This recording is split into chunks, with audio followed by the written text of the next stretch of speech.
most like I knew about, even if finances were nice. Yeah. How much do you make at your birthday? I made $2,000. Okay. That's good. Perfect. Yeah. It's a little bit. You don't have to choose super. Oh, yes. Depending on Announcement, did anyone They read should. this last time? Scooby-Doo Lost and found? Just lost? Right. Yeah. If there's anybody who knows who this belongs to, it's gonna be right here. They're like, oh, you get food or something. Oh. Everyone's like, let's go get food. So they hate me. Right. I say that. Put it around.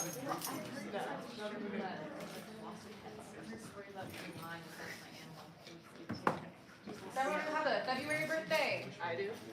Happy birthday, we have one here, another February birthday. Up there, happy birthday to our February babies. Congratulations. Hey, Tim right here. Oh! You like walking with the Woo! Woo! Actually, should have on this. Woo! Today? No, it was last the 21st. It counts. We could have lied. January. No, I would believe you. That's dead. Suzuki does Oh. berries. Sorry. Right, no. Every single person has been like, it's actually. January is an incredible month. Okay. I would agree, I'm also January baby. Not unbiased, it's my birthday. Huh? Unbiased. Right, unbiased opinion, even though I am in fact part of the club. You just got applause for your birthday. Alright. How are you not? About 1 minute left to get all set up. I was. There They wasn't. don't have the turn on. Uh-oh. I think I have set it up. You know what, man? You know if I'm on? I don't know. I'm about to. Is that the same one connected over here? Yeah, it was on before. So, that's on, right? I would love those. No, I don't, I think that's bad. Thank you. I don't have to use things like drink, but I don't know. Oh, no, it's okay. Testing. Yes. Oh, no, I'm good, thank you. So maybe I haven't turned it on. I love my children. I'm trying to sneak. Oh my gosh. I'm also And I drinking. I had to it was on and off. because they were on sale. They're like, Now I'm turning it you on. throw the bottle No. at each other. There we go. There we go. They- Yay! Hey, Don't throw it back.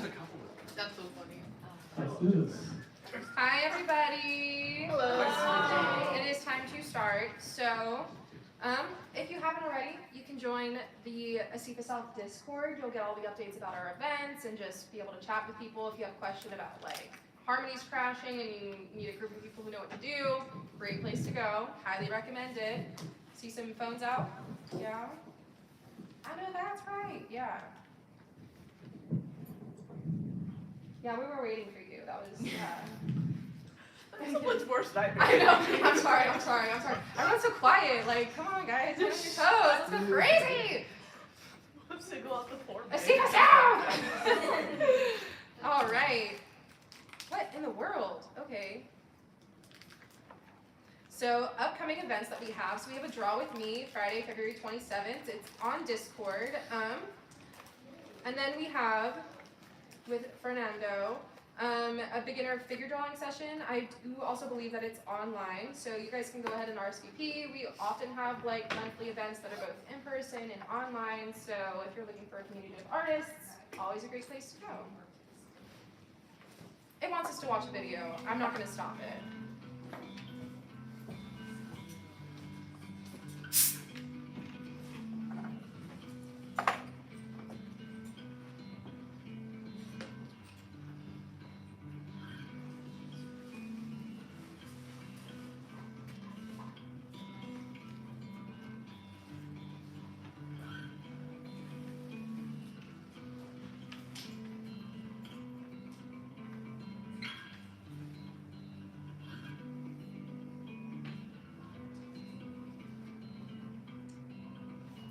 Give it up for these guys. Woo!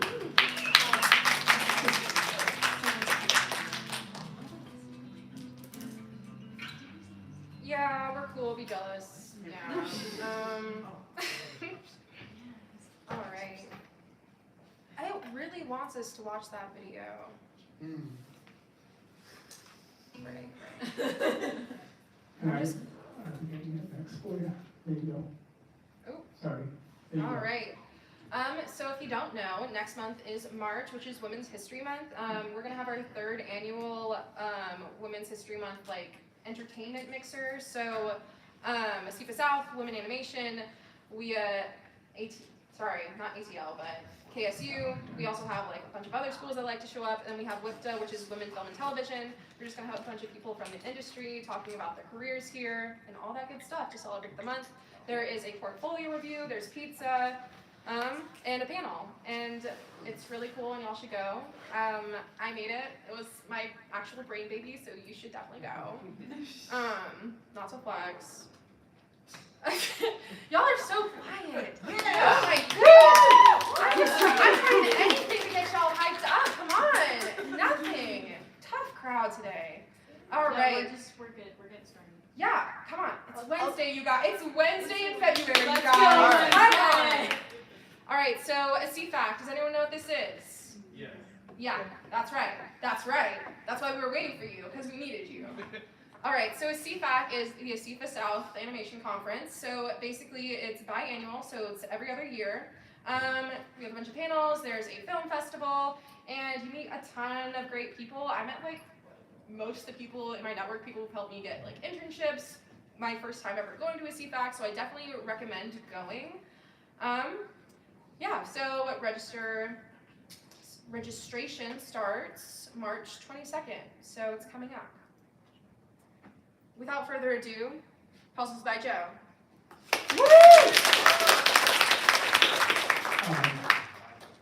If this is too loud, please turn it down or whatever. It seems to be okay. I'm here to help you out if you need me. If this gets too annoying, I'll switch to a mic. So this is my first slide. This is the very first Clutter game, released in 2011, February of 2011.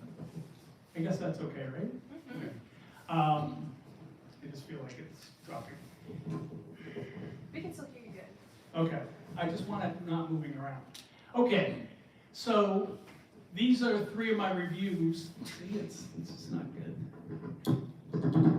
Sorry. Maybe good. Okay. These are 3 of my reviews from that first game released in February of 2011. 2 of these reviews, actually, that's all they said. These were the titles of the reviews. They commented no further.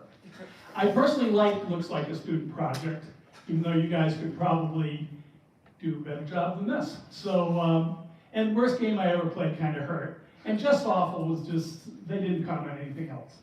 So why am I here if this was my first game? Well, this is what my first game looked like. This is 18 games later. And it's arguable that this looks better on some level, that I made some improvements. But more importantly, like I said, this is my 19th game just shipped. And most importantly, it took me 10 years, including the year to develop that first game, to reach my first million net to me. And all the numbers in this talk, and there aren't many, are all net to me. So the game sold maybe about 3 million, and I get about 1/3 of it. But then, the amazing part is that in the following 5 years, I made my 2nd million. So I figured out how to double my output somehow, and other tricks, and we'll talk about that. And that bonsai tree's there just to show you that we're still growing. And this is something I call the franchise effect, and it's the only thing that's kept me ahead of the ever-shrinking market curve. Okay.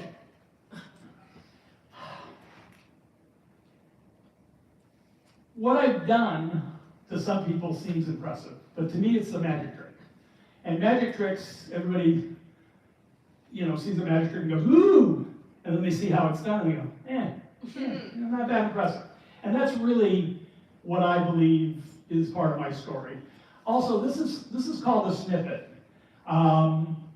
This one isn't in my games, but I tell stories in my game, and I chat with the user, and I often just, as a reward for doing any puzzle, they get a picture, and often they get a quote with it.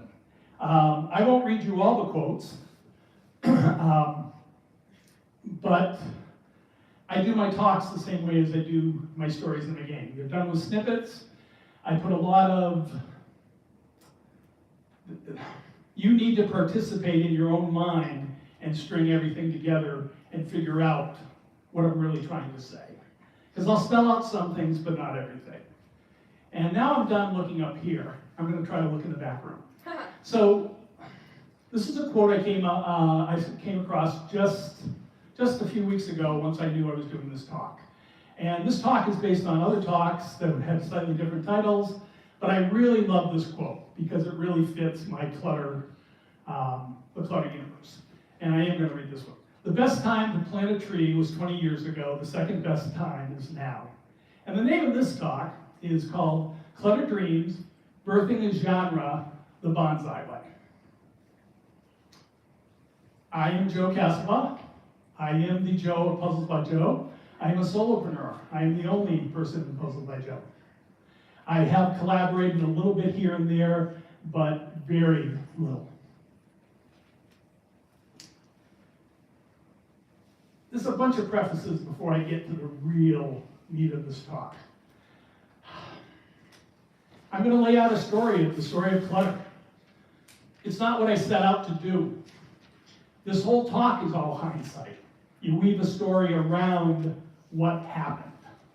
And I'm going to tell you what happened, and I think there's parts that are nice and impressive and cool, but it's not what I started out to do. In fact, I started out one game at a time. This is my game. This is called, some people call it a hog pile, and hog stands for hidden object games. And they're very popular in the casual PC download market. I wanted to do something repeatable.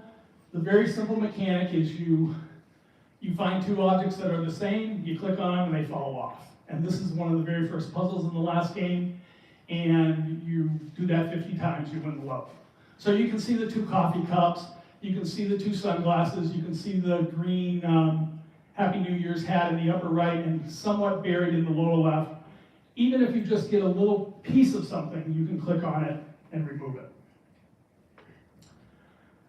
And this is an example of the story snippet in a game, where I give them a picture, I give them a quote that goes with the picture, and then I chat about the picture and the quote and whatever else I feel like chatting.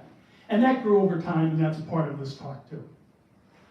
Okay, this is a quote from Robert Frost. I took the one less traveled by, and that has made all the difference. As an exercise, you need to look up online how you're probably misinterpreting that poem. And there's a long history about how that poem was misinterpreted and what the author originally intended, etc. And there's questions about what matters more, what the author tried to say or what you brought to it. The reason I did it is I want you to have in your mind this entire talk, this question. Is creating original digital IP the right path for me? And it's so important, I did it twice. So again, throughout this whole talk, that's the question I want in your mind, is should I be trying to make original digital IP? Okay, who am I? I usually give this talk for engineers. I've been a math guy my whole life. I programmed right out of college. I went through some stages. I was a business programmer for a while. The last three are kind of important. About 12, 13 years ago, I started thinking of myself as an entrepreneur, then finally the curator of Clutter, and finally a solopreneur, and later on I'm going to talk about the difference between the entrepreneur and the solopreneur. Okay, before I get to the humble brag portion of this talk, I wanted to talk about my failures. I almost dropped out of college because my GPA went down and I lost my scholarship. So I marched in and said, what do I need to do to get my scholarship back? And I took on an extra class. I had my first, this is junior year, took on an extra class, had my first full long-time girlfriend, and buckled down. And I found out that when you have no time to screw around, I could become very effective. But if I had a little time to screw around, I would procrastinate and do other bad stuff. I also learned ping pong at this time. It was the only thing I allowed myself to do in my, quote, spare time other than see my girlfriend. And again, I was very motivated, and in one semester, I got my grades back up, and I got my scholarship back. In the upper right-hand corner is a game I worked on for 2.5 years that literally made zero money. I did it to learn C at the time. I was a programmer in a COBOL shop, a business programmer. I wanted to learn C. I wanted to do something fun. And I decided to create the game to have fun while learning C. So, I spent 20 hours a week for 2.5 years doing that game while doing an hour commute each way to a 40-hour-a-week job. And again, that game made no money. What was the upside? The upside was it got me 3 job offers, and one of which was in a game-adjacent company. So it actually started my path to making games. In the lower left is a series of games I made. I was lucky. I worked for a company that got bought out by AOL, and I had some funny money, and I didn't have to work for 3.5 years. So I decided to make a bunch of Windows games, and they were all puzzles and logic games, and I couldn't get anybody to my website to buy them. And after doing about 9 games, I had a revelation. I said, you know, if you can't get people to come to your website and buy one of your 9 games, making a 10th one might not be the smartest move in the world. But what happened with that? Because I did that, I ended up, a company called iWin hired me to do their Mahjong Quest games. And that's how I got into the casual PC market. In the lower right is one of my mantras, and I'll come back. But it also fits this entire screen. You never know what in this, of everything I told you, is going to pay off in the future. So again, everything you do is in preparation for a future path that you can't predict. And that'll come up again. Okay. So, I am and always have been more than just the sum of my prior failures. I believe that my entire life.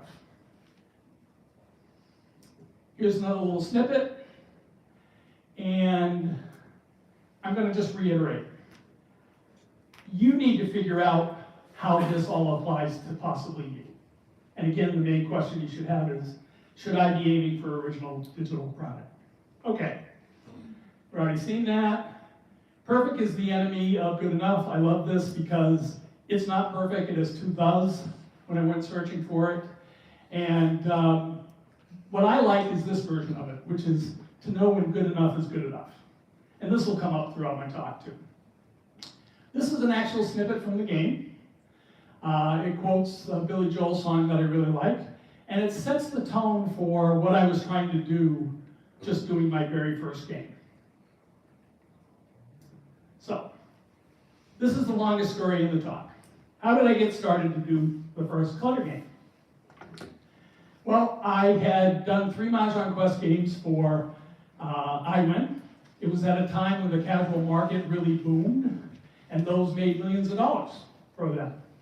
I didn't get to see other than my paycheck. And the last couple of years I worked there, I kept pitching ideas, and they finally greenlit one. And it was called Diamonds, and I was halfway through Diamonds when 2 other games they put out bombed. Literally bombed in the market. The market had tightened up. And they decided not to do any more in-house games, and they pulled the plug on Diamonds. I was driving to New Hampshire from New York. I grew up in New Hampshire with my future wife, and she turned to me and asked me these 6 words that changed my life. Can you make the game yourself? And really, I had not thought about this, but I immediately said, not quite, but close enough. And then her and I started talking about doing something. I wanted to do something in the hidden eye. I wanted to do Mahjong sort of without borders, which wasn't really called at the time, but I knew I had the basic idea of just pick 2 things off. And I wanted it to be replayable, and I wanted it to be appeal to the hidden object people without being a hidden object. This is also from one of my games. In one of my games, I actually told the story of my life. I think it was 62 at the time, in 62 snippets, where each snippet was basically from a year of my life, where I told the story of how I became the guy who ended up becoming the guy who ended up creating the Clutter games. Very meta, and we're going to bring up meta in a little bit here, on how my game stories have evolved in that way. Anyways, very first complete sentence supposedly between when I was about 3 years old was by self-mummy. And this was not, I did this by myself, Mummy, give me praise. This was leave me alone. I want to do it by myself. So even back then, I was ready to be a solopreneur. This is what a real hidden object game looks like. And you have a list of words at the bottom and you try to find things. The problem with this is it's not replayable. Once you've played this room, you're done. People treat them like movies. They buy one, they play it for 2 or 3 hours, they go through it, and they're done. And there's usually some dark and dreary story about vampires or curses or lots of family history, that kind of stuff. And I didn't want to do that here. So the first question I had to ask, if I'm going to do the Clutter game, and is it an experiment worth doing, is can I make the game myself? Well, I cut a deal with iWin to use my tools that I've been using for the last 5 or 6 years doing the Mahjong Quest games. And they said, they let me have all my ideas I had while at iWin, and they let me use the tools in the right of first refusal. So any game I make in the next 2 years, they had the right to look at it and go, we'll help you publish. So that was no big deal, that was a no-brainer. And I figured I could do it in about a year. I figured that game also would either make less than 10 grand or over 100,000 because I knew the market well enough and I knew Big Fish would take it and iWin would take it and it would get 100,000 eyeballs, and the question is, what would be the conversion rate? Would it do okay? And that was this game, and that's the second puzzle from the very first game. And how did the first experiment do? Well, it proved me wrong. It didn't make less than 10, it didn't make over 100. Came right in the middle, made about 50,000 for the first 15 months. And 50,000 for a year of my time was not good. But I thought I could do the sequel in half the time. And you do that by reusing stuff. The picture on your left is Clutter 1, the picture on your right is Clutter 2, and I added a little box and a few other things, but I kept as much of the interface the same. I did give them new features. There was dragging, there was new mini games. It's a totally complete different game. I just didn't waste any time on areas I didn't feel mattered. And the nice thing is, since it was a medium hit, it did the same as the first game. It brought in about 50,000 in the first year. But what it did that surprised me is it bumped 20,000 to the first game. And I didn't see that coming. So it was free marketing. So now this game I spent only 6 months on has brought in $70,000. So that's $140,000 a year. And that's good. And this was only the beginning. Because now I see, I put out a game that bumps sales to the prior games. Okay. So now I'm starting to think, I want to get these games out quicker. I realize it's a commodity. That's what the coffee beans are supposed to represent. That nobody cares how shiny that coffee can is. All they care about is when can I get my next Clutter game. So I wanted to do it quicker. The guy in the upper right is, I always want to do experiments worth doing. The person on the lower left represents the old dark and dreary hidden object games, which I'm not. And the coffee grinds in the lower right with the smiley face is for me to make sure this doesn't become a grind for me as I do more than one game, in Clutter. So, the first thing I did, my future wife, she had a lot of input in the first game and wanted me to use pretty pictures here, pretty pictures there, and the story was more standard. So in the third game, I went meta, and I wanted to bias the player and ask them a question: would you rather play a beautiful, boring game or an ugly, addicting one? And obviously, I'm believing I can make an ugly, addicting game. And So it had sort of a science fiction-y theme. It was called Who is the Void? And instead of giving him pretty pictures, I did these mosaics, or mosaics not quite the word, were collages that were about game dev. And I told them the void was a game dev and that I'd answered the question 5 times and they had to find the truth. And at the very end, I basically made the case that the 5th answer to who the void was it was the gap between me, the developer, and then the player, and that they could cross the gap, give me feedback, and I'd make them better games. And that was probably the smartest thing I ever did. And I didn't do it thinking it was going to lead to something, but it really did lead to up my engagement. They gave me tons of feedback. And 2 things before I go on. So those dice, for instance, is where I talk about how every level is replayable. You play this over and over and over again. And really, 10 years later, I have people that have played Clutter over an hour a day, every day, for over 10 years now. That's how some of my players love my game. Now some, as you know from that first screen, hate my game. And I learned early on not to appeal to the haters. That if you try to please the haters, you're going to just water down your game, and you're going to make a game go, everybody goes, it's okay game. What I did, and I made a conscious effort to do this, is I listened to people who loved my game, who were still complaining about something, and then I tried to figure out how to remove that something. Okay. So 3 kicked butt, did better than 1 and 2 combined, did really well. 4, I called Minigame Madness Tour and found out that nobody cares about the minigames but me, didn't do as well. 5 was called Welcome to Clutterville, and the story went back to meta where the story was actually, why am I doing a Clutter 5 and will there be a Clutter 6? And I wanted to fake them out into believing I wouldn't be doing a Clutter 6. And it ended with the announcement, I'm doing Clutter 6. Well, 5, I thought 3 hit it out of the park, but 5 really did. 5 did so much that I took my time with 6, and I ran into 2 recently graduated young ladies who were type A, who wanted to do the story and art, and I worked with them on the story and art. And it's the only Clutter game that has true cutscenes. It has a true kind of story. And the producers and publishers and marketing types loved it. But my customers said, not enough Joe. They were mad at me. So I returned to meta with Clutter 7. And Clutter 7 is Joe's ultimate quest. And that's the one where I told the story of my life of how I ended up becoming the guy who ended up becoming the guy who created the Clutter games. Okay. So that takes us, this is a snapshot. The blue is how the game did.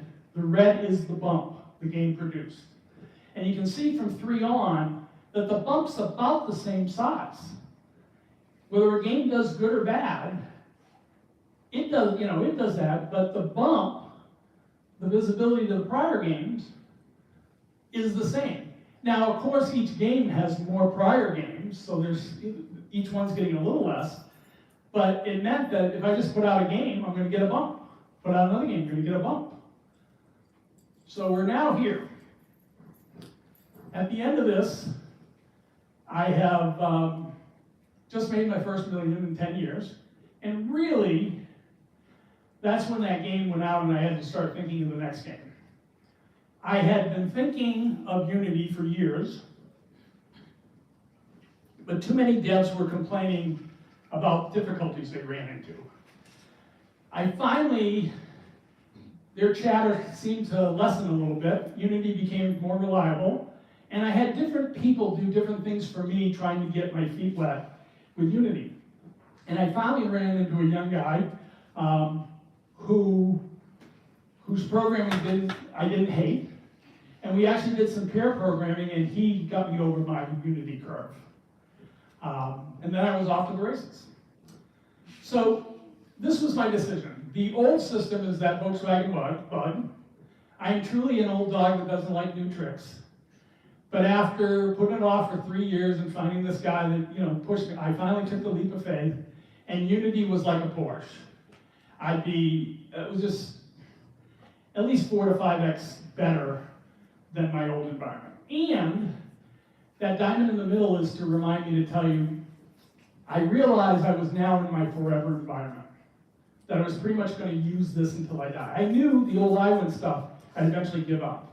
So some improvements I didn't want to do because I knew I'd be moving away from it. Well, that's behind me now. I now know any time I spend is going to be worth it for the rest. So, one last thing before we then get into how I did certain things faster.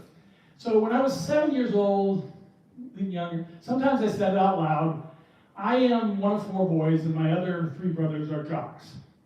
They're one of the reasons I'm a social nerd, but I'm still a nerd. And I did play basketball and some other sports, but they were really sports. When they annoyed me, even at 7 years old, and again, a couple times out loud, which got me in trouble, but often in my brain, you can swim in my pool someday. I knew that after high school, I was going to have a life. I looked around and said, you know, sports ain't going to get, you know, they may be doing well, great now and popular, but they're not going to play in the major leagues, I don't think. So even at a young age, I was putting this into practice even though I didn't know what it was yet. I now call this the lottery tickets of time. And instead of just, you know, when you have a spare moment, you know, Netflix and chill, or just hanging out with your friends, or going to, you know, the lottery ticket says, you know, do something, even though it might not be valuable to you right then, but it ups your odds for a more valuable future. And you don't know what's going to pay off. Now, when I first did this, about 7 years ago, I think, 7 or 8 years now, I made this. I came up with read a book, improve at something, imagine your better future, learn a new skill. But since then, I've added a few. This is network. Have a strong network. Each one of your friends, and I don't want to sound mercenary, is a lottery ticket. You really don't know which one may pay off someday. I've gotten jobs from people I used to work with. That's a lottery ticket paying off. And really, it's no different than don't be a jerk to your friends, and hopefully you can help your lottery ticket for them too. Okay. Anytime you do anything creative, write a poem, a song, make your own collage for whatever reason, you're buying a future lottery ticket. Sometimes that involves learning a new skill or just getting better at something. But again, you don't know when that's going to pay off. And the final thing is, even though I'm against Netflix and chill and just wasting your time, learning how to re-energize yourself is a very valuable skill. And as you get older, one of the things that happens is your urge to fit in with your peer group lessens. And you learn to tolerate less what isn't you. And that's a good thing. And that sort of represents that too. Because again, the more you become you, that's again it makes you more special and it's more likely to pay off for you in the future. Okay. This is what Unity looks like. It's a high-end dashboard. I loved it. I had never gone to VS Code before with autocomplete. I was just in heaven. Easily 4, 5, 6 times faster than my old system. My old system was this. I still used the command line. It was bash. I used Vim was my editor, or VI actually was my editor. I finally went to Vim color-coded a couple years before I went to Unity. But like I said, I'm an old dog. I really hate new tricks. Okay. So as Clutter became more successful, I started asking myself the question, was the Clutter idea really that special? Was it my one genius idea that I'm just milking? Or was it just hard work? Well, the answer is somewhere in the middle. What I believe the genius idea of Clutter is that I took a little piece of a game that already existed and decided that it was worth a full game. I decided this one little sprout of an idea was worth nurturing into something. And since then, I've shaped Clutter, and I like the bonsai tree analogy. I've given it care. I've nurtured it. And that is really the difference between being an entrepreneur and a solopreneur. And in the middle is that curator of Clutter. is I really started feeling ownership that if I don't make the next Clutter game, nobody will. I have fans that I'm in touch with that would be disappointed if I stopped. And Clutter still became this thing. I never knew what the next game was going to be until I started doing it. And really, if at the end of that game I went back in time and started again, it would have been a different game. Because my wife does pottery, Anna's Clay House, does really gorgeous pottery, look it up online. I clone the last game and start immediately working on the next game. And I massage it, what's there, adding new features, making sure everything that did work still works. And when I've shaped it enough and added enough new stuff, I ship the next game. And sometimes I have a whole list of things that I haven't quite got to. Or I implemented it a little bit, but I still didn't put it in the game because I wanted to test it more. Okay. So this is something you can do. Everyone here can look around in their lives and find that one thing that other people seem to be ignoring. And they can make it their own, and they can grow it. There's people every week, if you watch Shark Tank, that have done it. They looked around something and said, that needs improvement, or I can do that better, and they do it. It could be stand-up comedy, it could be writing songs.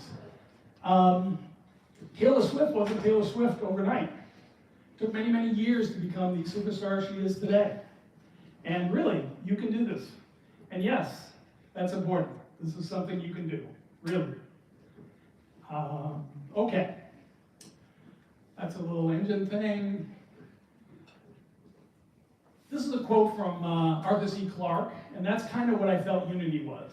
That Unity was almost magic to me, because I stopped having to debug at a low level. I stopped having to debug almost totally. Back in the day, I would spend 3 days trying to fix a bug. You know, in Unity, if I do something wrong, it pops me right up to where it did wrong and said, hey, you know, you missed it. And that's not debugging. If you have to look at something and go, oh, that's not debugging. So, there's a double-edged sword to Unity. I was so much quicker in it, but I also wanted to do so much more. So now I could do motion. That was the biggest thing that under the old system, I just couldn't do. I couldn't move lots of things around all at once. At Unity, I could. So I got faster. I got about 5 times faster, but I still only managed to put out the games twice as fast.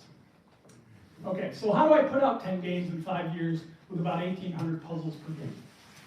And we're just going to go through this quickly because this is really for the engineering people more. You guys are you're all animators. But it's really learning your tools better, refactor, even your own, anything that's a grind for you, figure out how to make it not a grind. Because over time, that will wear you down and slow you down. The best thing I did is I did this thing. That top there is my menu bar that's in every one of my puzzles. And that's 4 different Unity scenes, and it's 4 different code.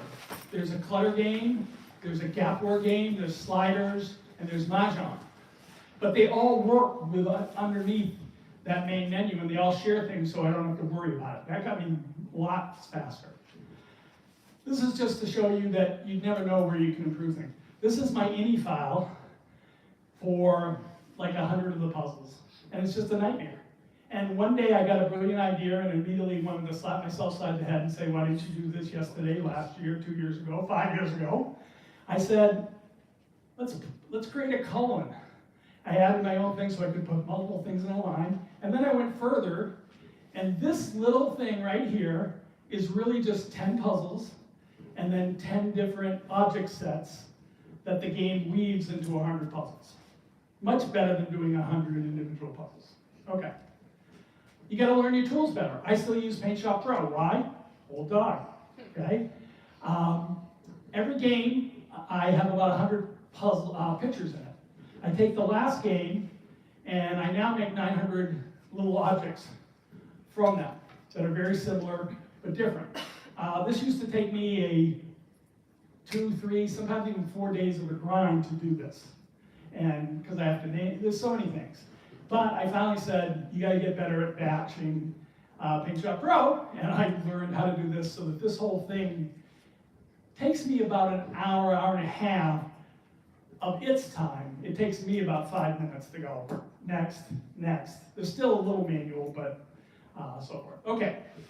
The other way you get fast is content.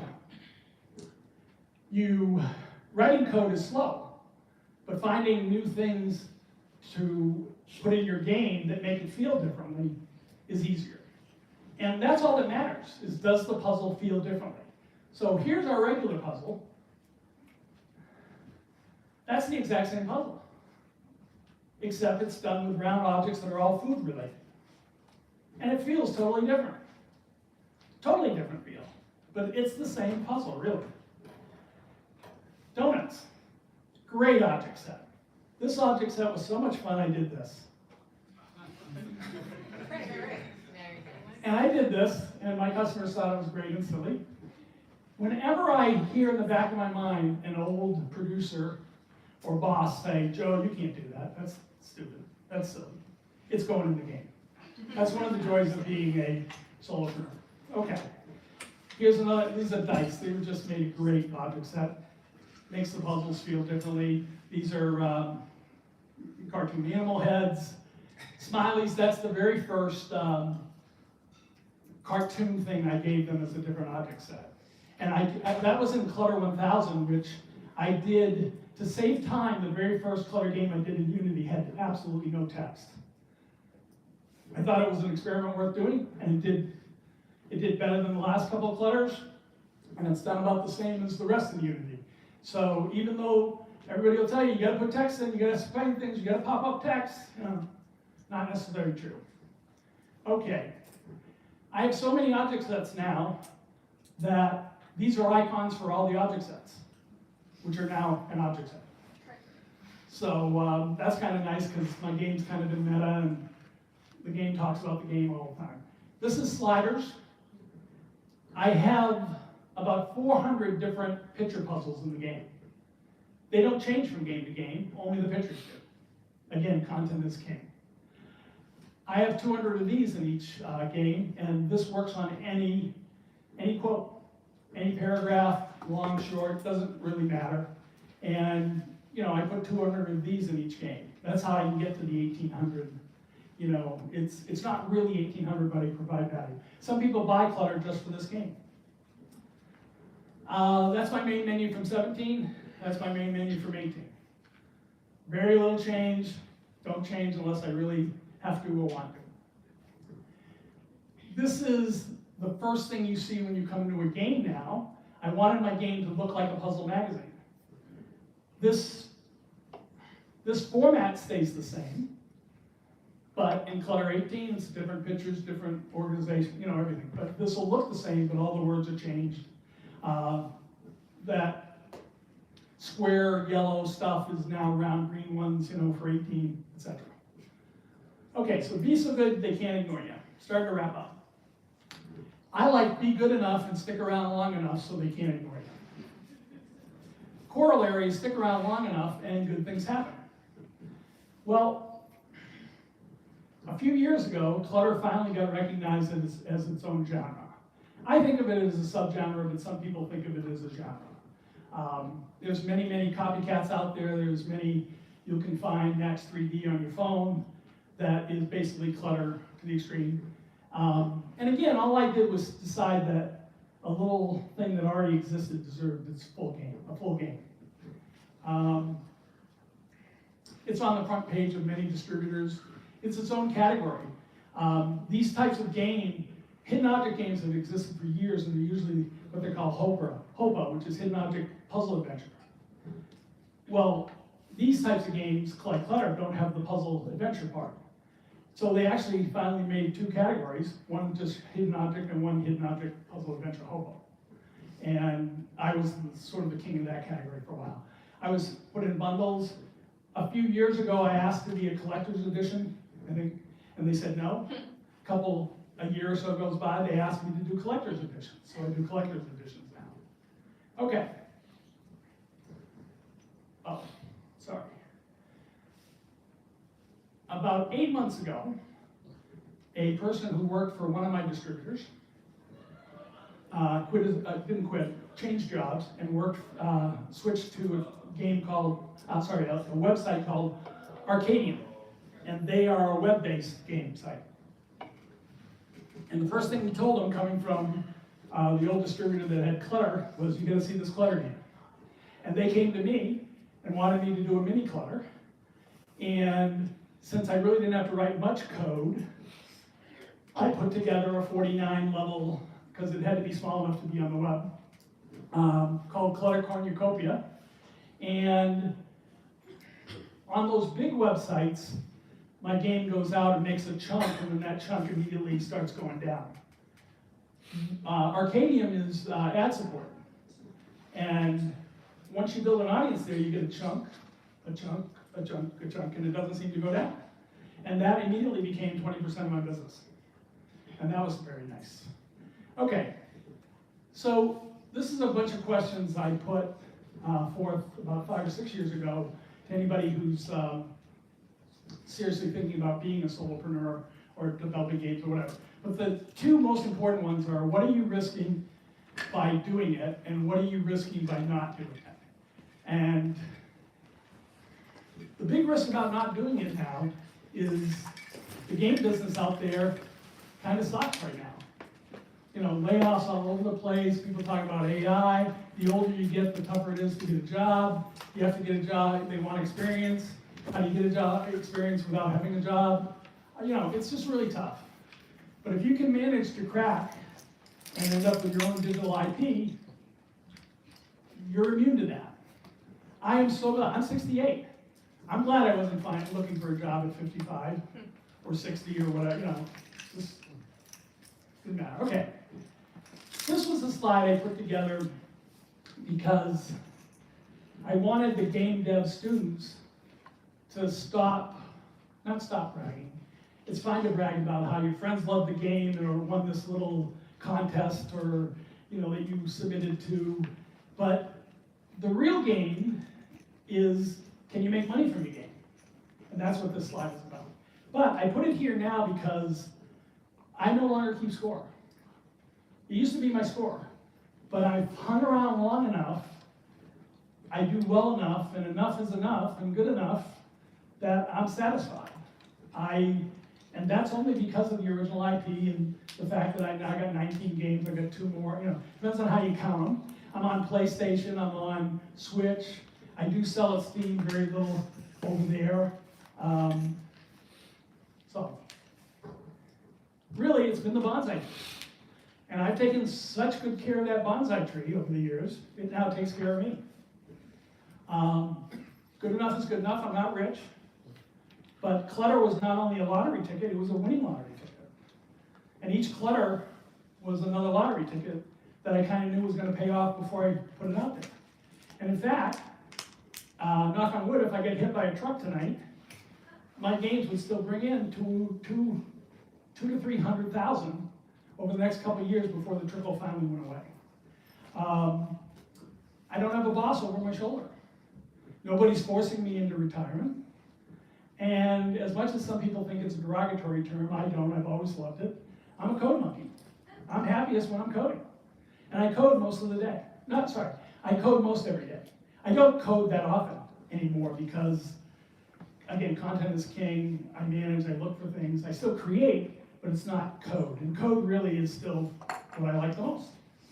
Okay. Again, this is something you can do. And everything you've ever done in your life prepares you for something you might not see coming. So use your time wisely. Good enough is good enough. That's me. So the dumbest decision I ever did was quit my job. I was making $108,000 at the time. And I did the first Clutter. And I spent a year of my life doing it and I made $50,000. Pretty stupid decision. But the smartest decision I ever made was keep going and do the second Clutter game and build the franchise. So, here's your final question. Do I have to read it out loud? Come on. It's creating original digital IP The right path for you. Yes. So I was Joe Cassavaugh, and I'm going to leave this up. You can read that one yourself, and then they're going to move on to Q&A. If you can give about 30 seconds to read that themselves. Yeah, read it, guys. And again, I'm Joe Cassavaugh. I'm gonna glue my nail back. Thank you. Hope I gave you lots to think about. All right. My nails set well.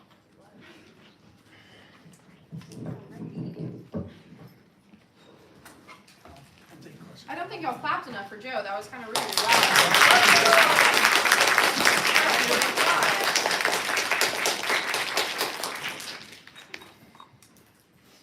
So, who here has not done Pigeonhole with us? Don't be shy, you can raise your hands, okay. So Pigeonhole, basically, it's for the people who hate getting called on in class. You can scan this QR code, and you will be able to, like, submit your question straight to us. You don't have to talk into the microphone. For people who are extroverted and like talking to the microphone, my friends, my twins, don't worry, we also have a microphone. So, fear not.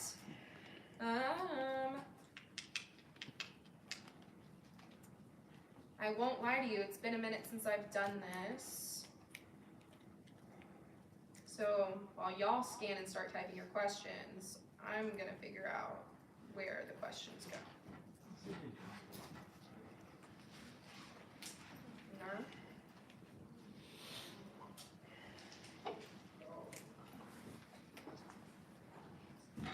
Log in.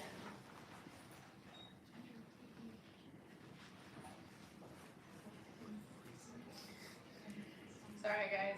Just right here. Sorry. 'Cause it kind of looked like it was under that We'll just sign. whisper that to you.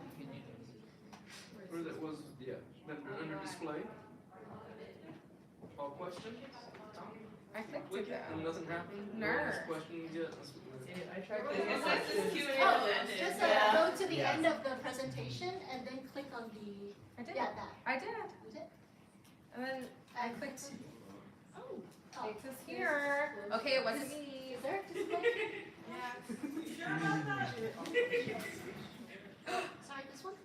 Oh, display. Okay, I'll fix it. See, y'all were hating and judging, and We were already talking it all comes back around. And it all comes back around. Just know that. We were looking with someone and understanding. But you can ask the question first. If they want to try and do the California this one first. Yeah, for sure. All right. Yeah, I have not tried to do that. Well, This one. who has a question that they don't mind, like, speaking up? Oh, my friend over here. I'm a coming.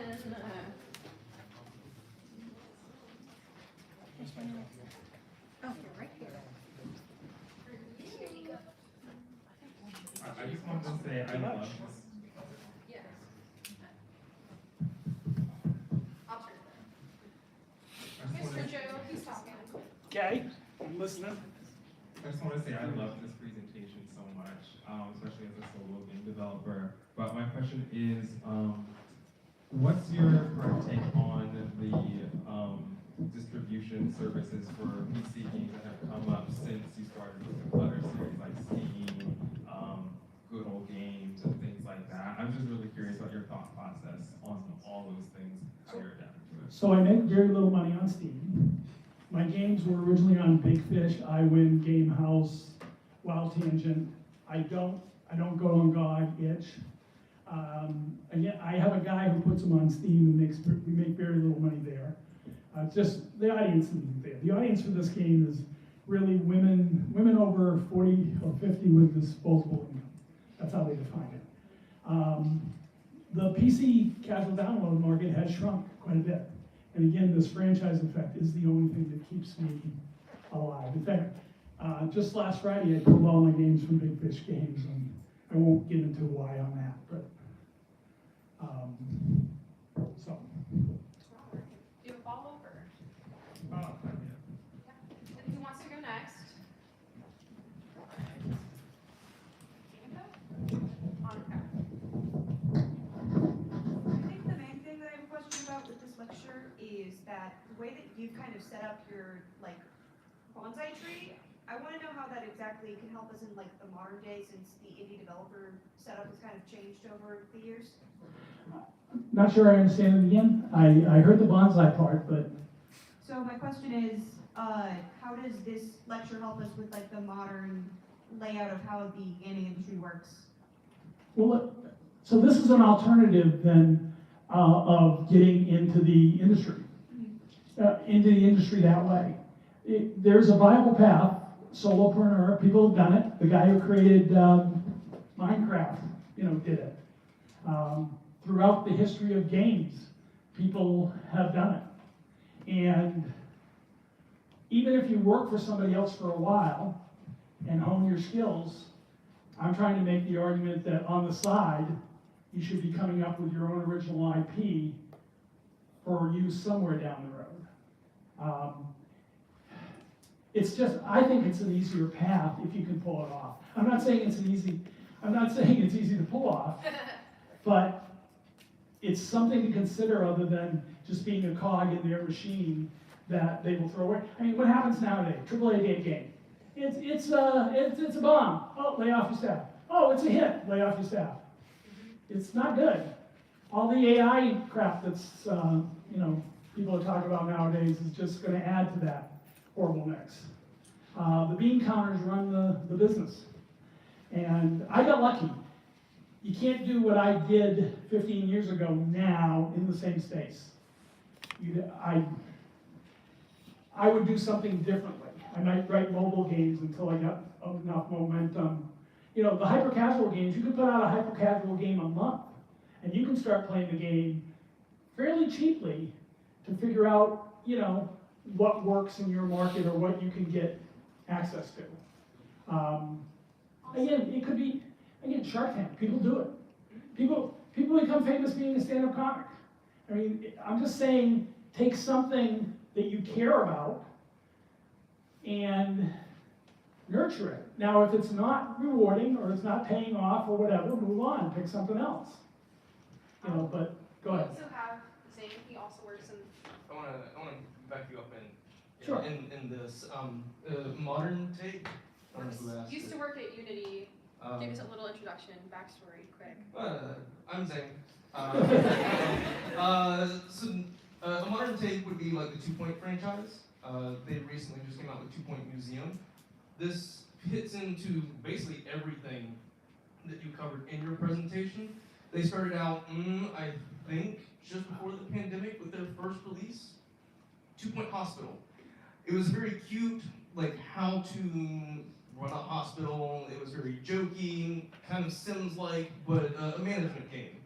And they turned around to 2 Point Campus, where the same thing with universities, but very funny. They reused a ton of the same assets to be able to make their game. They changed things. They got improvements to the UI, new gameplay, funny things. Now Museum, that just released a few months ago, is much bigger, reusing the same assets. Sure. So it leads into that franchise effect. There's the 100 Cats guy. Have you heard about him? Who releases a game every week. Yeah.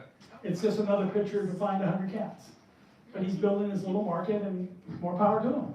I also think, Chris, you had told us about in animation, you were like, oh, I drew one stoplight, or I 3D modeled one traffic light, and now I reuse it all the time. So it saves you a lot of time, it saves you a lot of money. A lot of my production management stuff, make it once, copy and paste it, and it saves you a ton of time. And you just use the knowledge that you already have and improve upon it, and then it just grows from there. And do something unique that is you, that you care about. I didn't start out writing these meta stories. I have 3 games in a row. My first 3 collector's edition was 12, 13, and 14. 12 was called It's About Time. It was one of my lectures.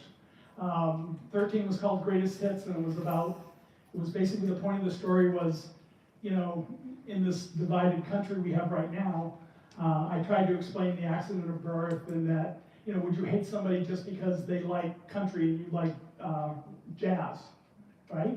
Yes. And I said that maybe some people's political beliefs have more to do with the accident of birth and their feeling, and so forth, than than possibly something realer or deeper.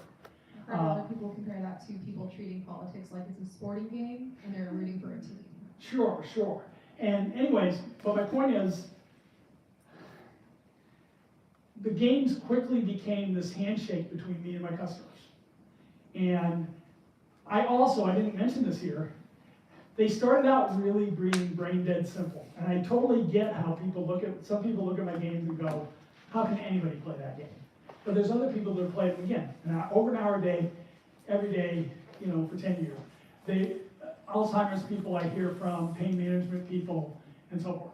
And all I kept pushing them towards more of a brainier, slightly brainier game, harder game that I wanted to do while still holding their hand, sort of, and nurturing. And I provide a lot of value. Nobody in the market puts out 1,800 games 1,800 puzzles in a game. So. Was that, do you have a follow-up? Or that's good? Who's next? I saw you first. Gotta be quicker, guys. Come on. Yeah, we're gonna skip the pigeonhole. It's technical To my difficulties. introverts, I'm sorry, I lied. I'm a hater. I just had a question. You mentioned in the presentation you were gonna expand more upon the difference between an entrepreneur and a solopreneur. Can you I didn't solo. Yeah, so I glossed over that, but it was really that curator of clutter in between. The entrepreneur just wants to succeed. The solopreneur really wants his hands in everything. He doesn't want to delegate. And I really feel like, the entrepreneur would let you, hire a few people to go carve his bonsai tree. The solopreneur, no, wants to carve it himself, and, it's a much closer relationship. All right, hands. Come down here. I'll go down there. Do you want him first? I'll go first. Doesn't matter. You first. Coming to you next. All right. Hi. I really like the way that you carved an identity with your game, but as a fellow solopreneur, how do you make sure that your game identity is protected through copyrights and trademarks? It's not at all. Wow. So really annoying is, I think after Clutter 7 or 8, a company started releasing shopping clutter. And now I did check with a lawyer. I had right of first use of the name Clutter in a game. But they'd have to be really big for me to, go after them, number one. Number two, I believe them just being shopping clutter, copying or whatever you call it, is sincerest form of flattery, right? But imitation, I guess, is what they say. So I think they brought me cartoony and aimed towards kids, and didn't have the replayability, mine did, really. And if anything, they released 26 games in the time it took me to release, I think, 6, and then they quit because they weren't making enough money. So. If another game is copying yours, doesn't that make you genre defining? Correct. And I was really proud that it got to the point where people consider it, it's a genre. And it's on Gamehouse. If you go on Gamehouse's main screen, you'll see Clutter series. I'm on a couple of websites. I'm always on Game Tools. Up until recently with the Big Fish, I was always did really well there. So. All right. Do you have follow-ups? No, that's fine. All right, down here. So this one. Yeah. Next, hands. I saw you. I'm coming to you next. Oh, Lane here, right? Yeah. Yeah, I said after you. All right, so me? Yes. All right, cool. Hello. I came in a little bit later, so this might have been something that was kind of discussed about earlier on, but I was just thinking about how, I really like the aesthetic of Clutter. I think, the way that it looks is very, weird and interesting. So I was just kind of curious as to, where, do you think that aesthetic just kind of came about naturally, or were you, you kind of, thinking about specific kind of... No thinking at all. I'm old school. I did it to keep it simple. I just got reviewed. I get people approaching me that want me to do mobile and do this. And I had somebody who sent me this thing that a guy spent an hour playing the game and he did a write-up. And he did a write-up, I call it a checkbox write-up. He has a checkbox of how he thinks the perfect hyper-casual game should be. Pop-up chess, flat graphics, all this stuff, right? Flat or 3D little graphics or whatever. And he basically just attacked Clutter as to all the things it isn't. Called it a 2000 interface? And my answer to that is, well, the women over 60, seem to like that. In fact, nice thing is Arcadium may try to do a backstory to the second game I'm doing there, because their angle is, I'm the guy over 60 making games for people over 60. Which I thought was really cute. And so, that answer your question? Yeah, thank you. Okay. I think I'm good, yeah. You're good? All right. You're right here. Hello. I wanted to kind of bounce back on, I think someone behind me asked some of the questions. But with you being solo, like naturally, like all of us as creators, we want to be more involved in what we're doing, and we kind of don't really want that in the hands of other people. But how do you balance that without getting burnt out? Well, there's a couple. There is times I almost got burned out, but Unity really, re-energized me. Working with the two young ladies who had just graduated from college really, energized me, got me excited again. Back with Clutter 3, I thought it was done. I thought it may be done, maybe one more Clutter. Sometimes you really don't know how much you're burnt out until you're not burnt out. Something where you go, wow, I was really, but I am, it's not a marathon, it's not a sprint, it's a marathon. One of my superpowers is getting shit done and shipping, and good enough is good enough. And I take breaks between games, and usually when I finish a game, I have a list of things that I either didn't quite get to or I want to do. And the things that energize me, I'll give you an example. So I think about the game a lot, enough. And often I'll get an idea that I'll go, oh, that's really cool. And it'll only take me an hour to do. And it plays well with all the other variations. Some variations you think of just work by themselves, but other variations play with all the rest. So if you have 10 variations and you think of a new one that doesn't play well, it's 11. But if you think of one that really plays with all the rest, you've got 20 variations now. And I've been kind of amazed at how much is in Clutter. But I will tell you one thing that saves me. Since the game is meta, talking about the game while doing the game and chit-chatting and having fun. Okay, so this last game was the game before, 19 was called 18, Clutter 18, Joe's Ultimate something, challenge. And I promised them that that was the harder version, and that the next game I'd listen to all the people, the old school people who wanted, it to be mellower and so forth. And I promised them that the next game was going to be called Clutter 19, This One's For You. So I started that way with two little, I don't have booze in my game, so it was two root beer mugs. And it was Clutter 19, This One's For You. But as I did that, and I started to put in things that they liked, I told them I'd put out a survey that they could answer so I could really hone it to them. And then the survey kind of gave me another idea where I decided I really liked Clutter 19 Players' Choice Awards. And I did a little Oscar theme kind of thing. And I made 2 splash screens. And then I showed it to my fans on Facebook, and they were split right down the middle. And because of that, that's why Clutter 19 became Survey Says What. And then I made 8 more fake names in the game. I decided Clutter 19 was going to be mostly a comedy. And it ended, I had this yin-yang theme throughout and talked about Taoism and Zenism and a few other things. And it ended with a pizza that was a yin-yang that was half pepperoni and half Hawaiian. And it ended with this build-up where I thought I wanted to fake them out, and the build-up was going to end in, the one thing we can all agree on is Clutter's a great game, kind of a thing. But instead it was, the one thing we can all agree on is pepperoni pizza is the best. Oh wait, no, Hawaiian is the best. Oh wait, you just can't tell. And that was, the ending of the game. It was stupid, but stupid stuff, to answer your question, is what ending is. Knowing stuff I can do that nobody else will do or would have let me do, that gets the mojo going. So if I on those rare occasions where I, slog, I think of something stupid to do. I had a blast doing these 8 other fake splash screens for the game. And, it's,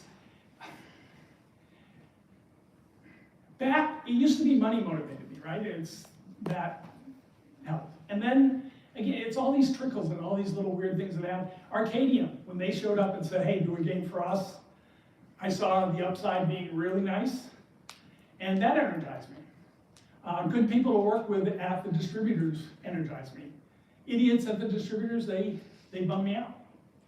So that's why I left Big Fish over a really, I won't use the word stealing, but it's as close as you get. They redefined the contract and started taking extra money from the devs. And I dropped them and spread the word as much as possible amongst other devs. And that has not been resolved yet. So, but it was lousy. It was 33% of my profit from them was gone. And so, and by the way, and that energized me. A fight energizes me. I'm not sure that's a good thing, but it does. All right, and anything else? Oh yeah, do you have a follow-up? And then back up in the green, and I do believe that we're ending Q&A in like 5 minutes. So Okay. then we will be doing a little mixer, so you can still go up to Joe and ask questions. For sure, I'll be here for the length of the thing. You can also just yap and make friends. Yeah. I just want to ask you, where did you, like, what prompted you to make your story so meta? Was it just you thought it would be fun and you just like ran with it? And where do you get the inspiration for those stories? I really wanted to make a game. I wanted to force them to answer the question. Beautiful, boring, ugly, addicting. And I wanted to make a game that I wanted, that sort of went against all the advice I was getting for the first couple of games. And when that game did well, that's what set me off down the meta road. And then, like I said, I did a mini game that it didn't respond to as well because it was focused on the mini games. And I realized I was the only one that cared about the mini games, so I stopped doing that. And then I had fun with Clutterville. And Clutterville was really just silly, and it had like a prospector, old West Ghost Town kind of feel to it. And the story was seriously talking about all the other games and how they're all different. Some of it was just trying to build marketing. I really wanted people to know that each Clutter game is different.